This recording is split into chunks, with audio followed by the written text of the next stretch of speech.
نبی اکرم صلی اللہ علیہ وسلم کا امت کے ساتھ شفقت کا کیا عالم تھا، مہربانی کا کیا عالم تھا، اس شفقت کو اور اس مہربانی کو ان احادیث کے اندر بیان کیا گیا ہے۔ حدیث کے راوی حضرت ابو ہریرہ رضی اللہ تعالی عنہ، وہ کہتے ہیں ان رسول اللہ صلی اللہ علیہ وسلم قال،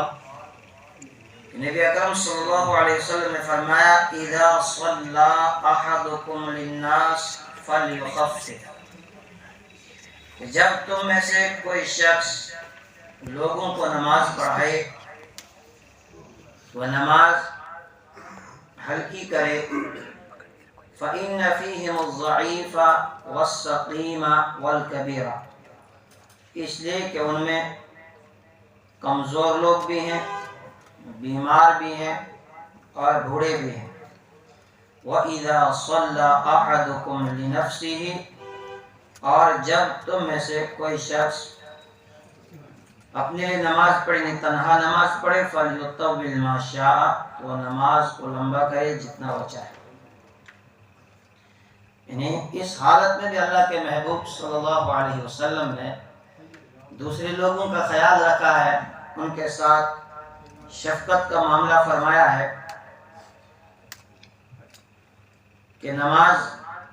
زیادہ طویل نہ کی جائے بلکہ نماز کو درمیانہ رکھا جائے۔ درمیانہ کا مطلب یہ بھی نہیں ہے کہ بس آدمی جلدی جلدی 2 منٹ میں فارغ ہو جائے، اس کا یہ مطلب نہیں ہے۔ بہت سارے حضرات اس حدیث کو بار بار پیش کرتے ہیں، جس دن لگا کہ امام نے تھوڑا سا لمبا رکوع کیا یا امام نے تھوڑی سی لمبی قرات کی، کہتے ہیں حدیث میں جی آیا ہے کہ نماز کو ہلکی کر کے پڑھاؤ۔ وہ مطلب اس کا نہیں ہے۔ کئی روایات آپ کو یہ ملیں گی کہ جس میں اللہ کے محبوب صلی اللہ علیہ وسلم نے مغرب کی نماز کے اندر سورہ بقرہ پڑھی، اور وہ حادثے تو آپ کے سامنے گزر بھی گئی۔ اللہ کے محبوب صلی اللہ علیہ وسلم نماز میں کھڑے ہو گئے، سورہ بقرہ پڑھی، سورہ آل عمران پڑھی، سورہ نساء پڑھی۔ ایک صحابی پیچھے کھڑے تھے، وہ کہنے لگے بس میری تو بس ہو گئی تھی، میں سوچا کہ میں نماز توڑ دوں۔ ایک رکعت گزر گئی، آپ نے سورہ بقرہ بھی پڑھ لی، آل عمران بھی، نساء بھی اور سورہ مائدہ آپ نے شروع کی اور آپ نے رکوع نہیں کیا۔ تو اس طرح کی نماز کو اتنا زیادہ لمبا کرنے سے روکا گیا ہے کہ عوام میں اس طرح سے نماز نہ پڑھائی جائے کہ لوگ پیچھے پریشان ہو جائیں۔ اس کے لیے پھر محدثین نے وہ حدیثیں عوام کے سامنے پیش کی کہ جو اکثر نبی اکرم صلی اللہ علیہ وسلم کی نماز کا طریقہ تھا کہ آپ فجر میں کتنی قرات کرتے تھے عام طور پر، اس قرات کو لیا گیا کہ اب سنت یہ ہے کہ آدمی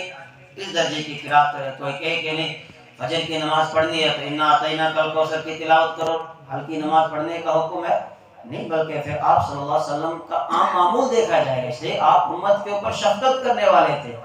اب یہ دیکھا جائے گا کہ آپ نے امت کے ساتھ کیسی شفقت کی ہے، تو پھر اس کو دیکھا جاتا ہے کہ آپ کی جو قرات ہوتی تھی تو فجر کی نماز میں جب بھی آپ قرات کرتے تھے تو سورہ قاف سے لے کر سورہ بروج تک جو صورتیں آتی ہیں اس درمیان کی، یعنی جو درمیانی صورتیں ہوتی تھی اکثر آپ اتنی مقدار میں قرات کرتے تھے۔ پورے قرآن پاک میں سے کہیں سے بھی آپ اٹھاتے تھے اس مقدار میں آپ قرات کرتے تھے، جس کو طوال مفصل کہا جاتا ہے۔ اور پھر عشاء کی نماز میں چونکہ دیکھا گیا کہ آپ کتنی قرات کرتے تھے، تو سورہ بروج کے بعد سے لے کر سورہ زلزال تک جتنی صورتیں آتی ہیں اس کے بیچ کی جو درمیانی صورتیں ہیں قرآن کریم میں سے کہیں سے بھی اللہ کے محبوب صلی اللہ علیہ وسلم عام طور پر اس مقدار میں قرات کرتے تھے۔ اور مغرب میں سورہ زلزال سے لے کر سورہ ناس تک کی جو صورتیں ہیں مختصر سی صورتیں، تو قرآن کریم میں سے کہیں سے بھی آپ اس طرح کی آیات پڑھتے تھے، تو عام طور پر آپ کا یہ معمول تھا۔ لیکن آپ سے یہ بھی ثابت ہے کہ آپ نے لمبی قرات بھی کی ہے، اور آپ نے جو حکم دیا کہ پیچھے والوں کا خیال رکھا جائے تو اس میں یہ ہے کہ کم از کم یہ نہیں کہ آدمی سنت قرات بھی چھوڑ دے